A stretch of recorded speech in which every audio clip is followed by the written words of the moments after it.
the original work of the autobiographical novel 10 Years of Marriage by Su King, a female writer in the Republic of China. Chapter 7. Sleepless night. It's too late to come back at night. It might wake people. Yupon's face was cold. He feel more uncomfortable looking at it than anything else. Next day I said I was sick and quietly in front of the window all day. Whoa, do you swear you don't want to see again? It's dusk. A thin and lonely child led a blind man playing the hukin into the alley. The sound of hukin is so sad and plain a veste often. Do you know that after traveling thousands of miles, you feel like you are looking back? The child and the blind man walked through the lonely alleys. Loud down hukin deliberately dragged his voice. But still no one paid attention. Terrified, they went elsewhere. Agrini can't wait to fly downstairs and catch them at the same time. Tianya has become a human being. It's also good to tell Fortuna Chauver. I saw a car speeding and stop in the middle of the alley. A man in uniform jumped out holding a letter in hand. Seems to be looking for a certain house number. My heart suddenly moved. It's best not to let Aunt and others find out about it. So I straightened my clothes, come downstairs urgently. Grandma saw I task me. Miss, are you feeling better now? I nodded randomly. I already reached the back door. I seemed to still hear her voice shouting and didn't go out to blow dryer enough. People in uniforms found this place. I rushed to greet him. He asked politely, but is there a Miss Su? I told her that my surname was Su. He happily handed me the letter. Said there is no need to change the order, just take a closer look at my face. I probably don't think it's too rash. Then I jumped into the car and went back without any worries. I also hurriedly carried the letter upstairs. The envelope is an ordinary and generous one. The recipient's name and address are written neatly on it in pen, but there is no word. Some room in the lower left corner. Just write the month and day the letter was sent. He took a look. Then I understand who wrote this. Me heart beats hard. Is he asking me out for a drink? No, I'm not an addict. I will never drink with him again. The envelope is thick and white. It doesn't even look like letter paper inside. Just a few words, right? Written on a thin note of paper. Will he sincerely apologize to me? Because he was drunk last night too, drinking heavily. Remember, he was indeed drunk unexpectedly. I took out the letter paper and took a look. Nothing to say, it's just a check 100 yuan. I'm confused. Calculated based on current prices. Personal living expenses are no more than 400 to 500 yuan per month. These 100,000 yuans plus interest enough to sustain a life of 20 or 30 years. You don't have to look for anything to do from now on, just write articles with peace of mind. Rent a clean apartment, room to live. Ini want to buy food, toys for Michael. Drenny want to send money to my Mothri. Want to buy everything necessary for my life. One by Onio. Money is really useful. He's so tempting. However, but what if it was ill-gotten gains? I don't want. Why can I hold 100,000 yuans? I made no contribution to him. He sympathizes with me. Yes, I am grateful to him too. But if there is a purchase and sale relationship with money in the meantime, sympathy is insulted. Seems not to be sincere. It's more of a utilization nature. I absolutely can't take his money. I'm going to try to return it to him. Let him know that I am an innocent daughter. But what should I do if I always live in my uncle's house? Yesterday he asked me if I had any difficulty. As he told him the most distressing thing is that I am living under someone else's roof. He just want a room of my own. He was indifferent for a while. Just say that there is no need to mention it at this moment. Drinking Baraboo that time. He has already decided in his heart to help me. He was so attentive and considerate that I didn't need to stamp the name of the drawer of the bill. It's not his own, probably transferred to. This will save me from any legal responsibility for his kindness. Show could I ignore it and push it away? Just accept it. No, give it back to him. He drank some thin porridge that night. It was the old lady who moved it here. I feel sore. Me uncle also came to the door of the room and asked me if I was okay. My aunt is not at home. A Jingzi who doesn't take me seriously. I went to my little sister's house to play mahjong. I feel uncomfortable in my chest laying in bed and thinking carefully. In the middle of the night, I felt that I could no longer live in my uncle's house, and that check cannot be accepted easily. I need to return it to him as soon as possibly. Explain clearly in person. Euphemistically worded. Even if a person is poor, he must be open and above-board. There is always a way out. Even if you can never find the position of editor or instructor, would I be a nanny or a maid? A real man who is rich must not be promiscuous. Boovery and lowliness cannot be transferred. Mid up. My Mindy got out of bed. Take a look and see if the cut check is safe after all. It's because I can't rest. Asher, I'd put the wallet under the pillow again. Then I fell asleep hazily until dawn. At about the next day he took the car to Prime Minister Kim's office to look for him. Arrived in front of the door, saw tight security. I feel uneasy in my heart. A guard came over and shouted, "Stop." Who to look for fiercely seems to treat me like a gunsteri was so angry that I couldn't speak for a moment. When I was explaining a few words to him, suddenly I saw many armed policemen standing on the road every 5 steps. The guard couldn't tell the difference, simply pushed me to the city in the one hand. Martial law has been impossible. Move stood against the wall and grievance unable to advance or retreat. The road looks deserted for a moment. I saw a series of cars speeding towards me. First, the guard car loaded with aggressive armed guys, then came Prime Minister Kim's large streamlined car.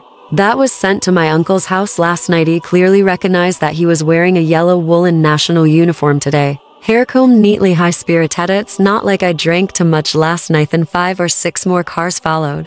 There are also people sitting inside wearing suits. There are also people wearing military uniform. Probably all his subordinates come to him for instructions or discuss some government matters with him. He stood by the road and thought about it. I feel like I came too presumptuously. Fortunately, I didn't say it to the guards just now. A public office let a woman break in and look for how embarrassing Prime Minister Kim may refuse to see me. Therefore, everyone inside will laugh at me for not overestimating my abilities. The guards will suspect me of being crazy. Think of this. He can't help but feel ashamed and hateful. Silently holding a 1,000 yuan check under his arm, he got in the car and went back to my uncle's house. In the evening, I went to Dejiang newspaper office to find Zhu Guanglai. Zhu Guanglai is sitting in the president's office. Siki and Yingjun and several strangers were also talking and laughing inside. They saw me coming in. They all indicated with their eyes. I feel like there's something strange about the air in city. I can't help but feel embarrassed. Zhu Guanglai politely asked me to sit down. I asked the errand boy to bring tea quickly. He said with a smile that Prime Minister Jin had also gone to Nanjing today. Do you know, it sounds harsh to me. He shook his head to express that he didn't. Now he really want to say something. It has nothing to do with me whether he goes to Nanjing or not. Qian Yingjun is even more unwilling to let any and he didn't speak when he saw Methan. He smiled coldly and said, "Miss Su, Prime Minister's treat food and drinks are very particular, right? I'm just wondering how he knew thesis." Zhu Guanglai smiling next to him Qian Yingjun because he wanted to show off, be well informed. Then he excitedly rushed to tell me. Turns out that he just learned about this from Zhu Guanglai. Zhu Guanglai just heard about it from Mrs. Qi. But Mrs. Qi was told by Prime Minister Kim himself. So it's absolutely true. Zhu Guanglai then spoke slowly and Saju once asked me to find something for you. Know that I have met Prime Minister Kim. Of course, there is no need to mention this. We may have to rely on you in the future. What an embarrassing insult. What is this? What does this mean? Could it be said that even some sympathy is not allowed to exist between people? What else can I discuss with them? If they knew about the grants Nordy hate Qian Yingjun's malicious and sarcastic attitude. Zhu Guanglai has always been a loyal person. He would never have had such despicable and dirty suspicions on his own. It must have been his Qian Yingjun's instigation. Willow, it seems that even he doesn't want to pay attention to me. My happy-breathing in my heart is unreliable. Seems to be making things difficult for me. Only this 100,000 yuans can save me from suffrages. The most realistic material is the most useful thing. You'd better go to the bank to cash it out tomorrow. Quiet people are unaware of the ghostly mountains and rivers are exhausted, and there is no way out. Tanather village with hidden flowers and bright Willowsy said to my uncle easily have found an apartment on Lencian Road. The room was given to me by my girlfriend and Pei gave some gifts to my aunt. Even Grandma Hazathi all thanked me with smiles on their faces. I also moved out quick. Life goal was actually Achivedi can have my own room. Now he bought a whole set of modern furniture. Added all application objects, share our curtains, desk, lamps, pillows and so on. Although it's not noble, but I'm finally satisfied. I am grateful to the person who helped me. Wait until I make Monet will repay him double. Me room faces south in the top floor of the apartment. Very convenient to get in and out. There are several oleander branches and remaining leaves outside the window, reflected on the pale yellow wall. Beautiful as a picture. I want to compete openly. This should be written, right? But writing must also have the power of supervision. For example, what journal is forcing me to publish it? Otherwise, I will write every day. And Doubt famous mountain has no choice but to be hidden, passed down to future generations. See, don't have such fantasy and endurance. Then I thought of Lu Sichin. Againi have to discuss it with him. Agan Lu Sichin has no choice but to enter the China newspaper office as the editor of China Weekly, not relevant to newspapers. He also did not set office horse. When I feel happy, I go to the newspaper office and sit there. Let's all have a chat. But it's okay not to go, just leave the edited manuscript at home, notify the newspaper office by phone. The newspaper office will naturally send someone to pick it up. He's been in a bad mood lately. I always make appointments at home more often, rarely go out to work at the newspaper office. I went to see him that day. He happens to have some minor illness, sitting on an old sofa and reading poetry. Pushed the door open and to read, said a little hella, just asked me to sit down. He smiled, snorted, Mr. Lu really the same as Malinqui's disease. He curled up slightly and stretched, murmured that he was sick and needed medicine. What else can I ask for if I feel wronged? Everyone laughed and sat down to talk. Mers. Lu also came in. She is a simple and sincere woman. When he saw me, he asked Miss Su with concern, did Prime Minister Kim introduce anything to you? It turned out that Qian Yingjun had already told them about his invitation to dinner that day. I feel a little embarrassed, but it's okay to just say it then, he calmly said to Lu Sichun. Prime Minister Kim originally mentioned during the meeting asked me to help him with some personal documents, but I'm afraid not capable enough. So no consent. Lu Sichun nodded repeatedly after hearing this. It's better not to agree to this matter. Jin Shiking is a confused person. There is a Miss Guo beside. He may find it unpleasant to listen to, then use other words to treat chaos. Then I hesitated for a moment, finally decided to ladle him that his uncle has profited from speculation recently. Send me some money, find another apartment room for me. Current life problems are finally solved. He was very happy to hear that. It would be great if I was as lucky as you, live quietly at home and study all day. I'll translate some things when I have some free time. It's better than editing a lifeless Chinese weekly like this. But I have to say it again, oh, that your life is stablights. Better to write more articles for our weekly magazine. Mr. Fan Kishi, chief writer of China News, admires your writing very much. Want you to write a manuscript. You've told me this many times. I readily agreed at that timers. Lu seems not very interested in this kind of article writing. She just said with envy that my uncle is really a good man. Very helpful. Lu Sichun became impatient. Said he was a rich man. What's so rare about giving out a few copper coins? Worthy of your admiration. Before the war we had just enough food and clothing. Didn't you spare no effort to help the copper plate? Now, hey, it sounds miserable to me. He said goodbye to them and walked out. Next evening, Lu Sichun came to see me. Pan Zimai and a gray-haired man in a Chinese suit with a hat-rimmed glasses were also with him. After Lu Sichun introduced him, I found out that he was Mr. Fan Kishi, the chief editor of China News. I invited them to sit down. There was a servant in the apartment, named Zhao Ningbo, who was quite cunning and clever. Because we were from the same hometown, I often asked him to come in and do some chores. Naturally, I paid him, and he was always very polite. When guests came that day, I asked Zhao Ningbo to pour tea and offer cigarettes. As the sky gradually darkened, I took the time to run outside and told Zhao Ningbo to go and order some side dishes. He said that the food and drinks outside were too expensive. He was willing to go out and buy some raw fish and meat to cook for me himself. I handed everything over to him without any objection. Go and get it done for him. The dishes came up in a moment. They were delicious. The three guests praised them highly. I was also secretly happy. I asked Zhao Ningbo to go out and buy a bottle of Sichuan dak wine. Because Lu Sichun liked to drink, we all took a few sips from small cups to accompany him. The lights were on. The curtains in front were lowered. The four of us talked in the room. The air was very harmonious. Lu Sichun was usually taciturn, but in the hot and dry season, he could not stop complaining. He talked about everything from ancient times to the present. Sometimes he cursed the dog, officials. Sometimes he imagined the joy of living in seclusion in the mountains. He should be a typical Confucian scholar in the late Ming dynasty. However, he was too mellow and reserved. He did not have the style of Song Confucian scholars. I admire him very much. His knowledge came from hard self-study. He was born an apprentice. Later, he passed the exam to become an assistant editor of a bookstore.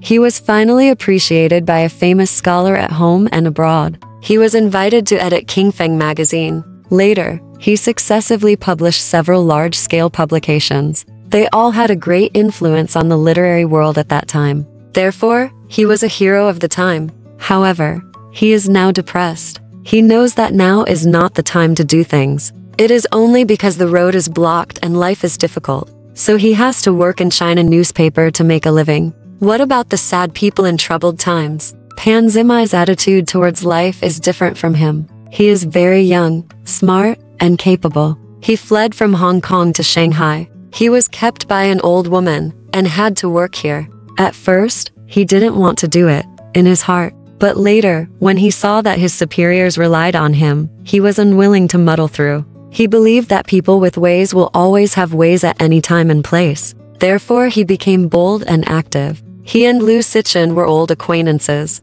His qualifications were naturally far inferior to Lu. Therefore, he felt that he was holding Lu Sichen together. He could always be proud of himself, no matter where he was. He was always very polite to Lu Sichen. Lu Sichen became more and more excited as she talked. Pan Zimai also agreed. He joked from time to time. Fan Kishi just listened quietly. He was a person with a very solid foundation in Chinese studies. During the Northern Expedition, he was admired by a certain general. Therefore, he got to know several important people of the time. This time he came to Shanghai to make others famous. He was indecisive and slow in doing things. People saw that he was useless, so they placed him in the newspaper office as a nominal chief editor. In fact, there were a total of 7 or 8 chief editors in Chinese newspapers. There were also many classified editors. Everyone had their own politics, no one listens to his orders. He himself has no central idea, no opinion. She is timid and afraid of things.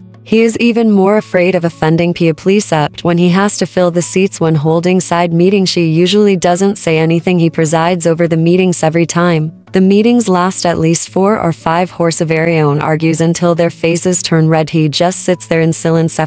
Others can't stand it anymore. They stop the debate and ask the chairman to put it to a vote. He then timidly asks both sides of the dispute if they can vote. If both sides don't say anything, he dares to formally vote. He says his attitude is to protect himself, although others call him a good man. They all laugh at him behind his back, even tiptoes when he walks, for fear that he will be stepped on and killed by mistake like an ant. That night he listened to Lu Sichen talking more and more excitedly. Pan Zimai nodded again. He couldn't help interrupting and said, "You two should have a few more drinks. I want to ask the host for this meal." So I asked Zhao Ningbo to serve the meal and bring hot soup.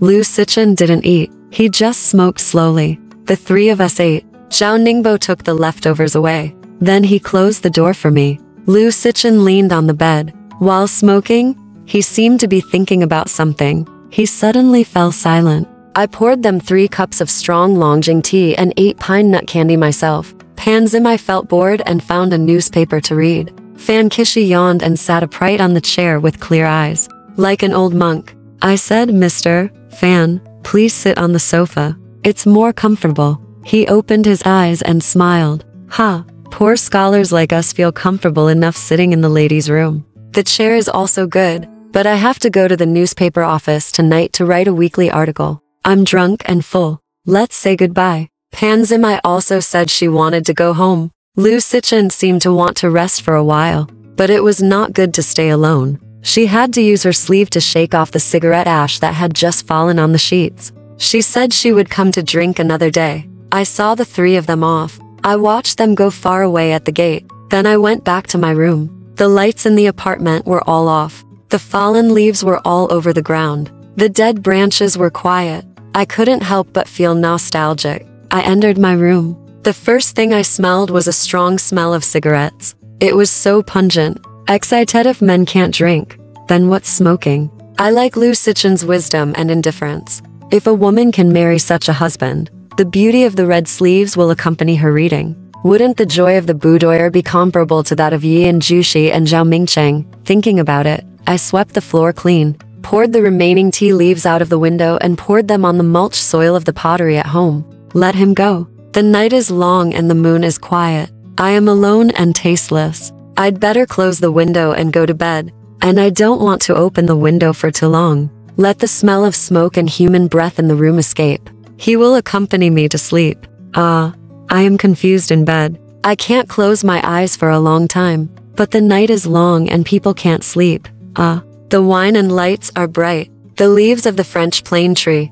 Alright, this part of the story ends here. Want to know what happened next? Let's listen to the breakdown next time.